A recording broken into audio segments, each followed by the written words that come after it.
before starting, hello? Okay, there we go.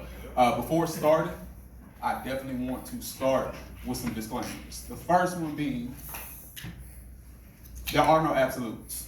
Nothing that I say today accounts for 100% of the time. There's always an exception to the rule. Now, this next disclaimer, I need you to take as seriously as possible because I can't do this presentation without it.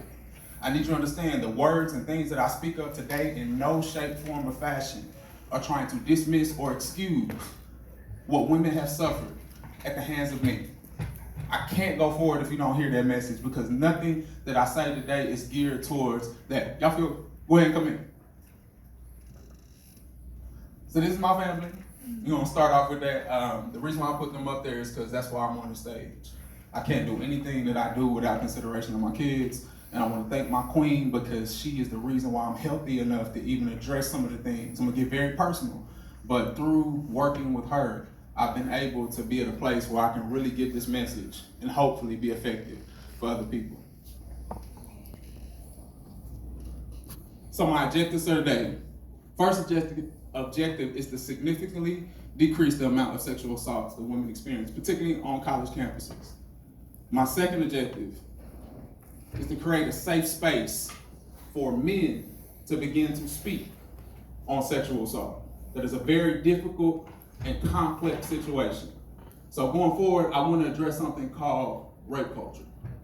With rape culture, we are constantly hearing different people's perspectives and things on it, but the issue that we're running into, I want you to focus on the normalization and the trivializing of sexual assault or abuse. And I want to offer somewhat of a unique idea, and I want to offer an opportunity to consider responsibility. And is it possible that sometimes we create the monsters that we hunt? That we are manufacturing young men that are predicated to be more abusive towards women. Now with that being said, I want to focus in on two areas. I'm going to use myself as a personal example. So I'm going to be real vulnerable with y'all right now. It's very uncomfortable, but I feel like it's necessary. The first way is double standards. So I'm going to tell you a story about when I was in the third grade. Third grade, I've always been rather short. It was a young lady there. She was probably my size now in the third grade. So I'm sitting in the room probably about this tall, ready to go hop on the beanbag. I didn't even like to read, but you had to have a book. It might have been upside down, I don't really know. But I was on a beanbag laying on my stomach, and some of my peers thought it would be funny to go tell her to go jump on me. So she jumped on me, and I'm smothered, and people are laughing, it's all cool. She thought it would be even funnier to start to hump on me. This is the middle of the classroom. And as she begins to carry out this action, people are laughing, teachers are laughing. And here's my obstacle. As I'm dealing with this situation, it wasn't just the laughter, it just wasn't me feeling like I had zero autonomy for my own body. You know the thing that probably aided me the most and really started to fuel that fire more than anything? Was the fact that I knew beyond a shadow of a doubt if that was a place where the roles were flipped.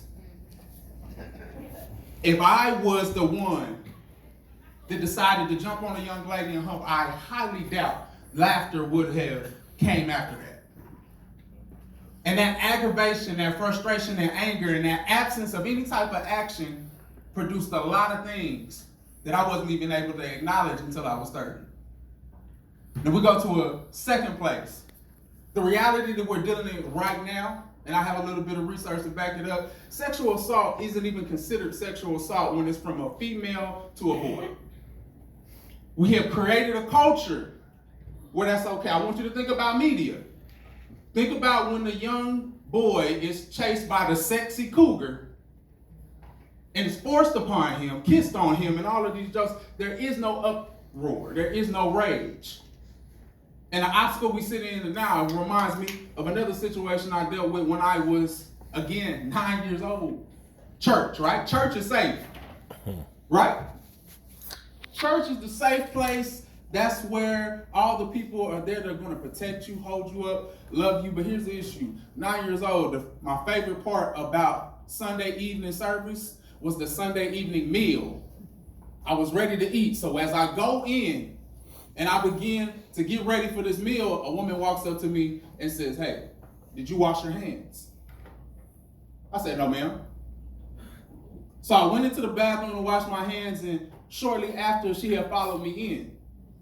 And as she comes in, she looks me dead in my face, and she puts her hands down my pants, and she begins to grope me. And I'm standing there looking at her, lost, not knowing what to feel. And I'm so lost that when she walks out, my first thought was, "You didn't even wash your hands." That's my first thought. I'm 9 years old. Now, some people might ask, "Why didn't you say anything?" Well, guess what? I did. I went to my play uncle, another adult, and I went and I told him, I'm country. Excuse my countryness, but I said, "Hey, Sister so-and-so touched my dangling." What do you think his response was? The very first thing that he asked me after that was she fine? After that, I said, "Yeah, she's pretty." So what are you complaining about then? Now I want you to imagine what that does as a child for your psyche.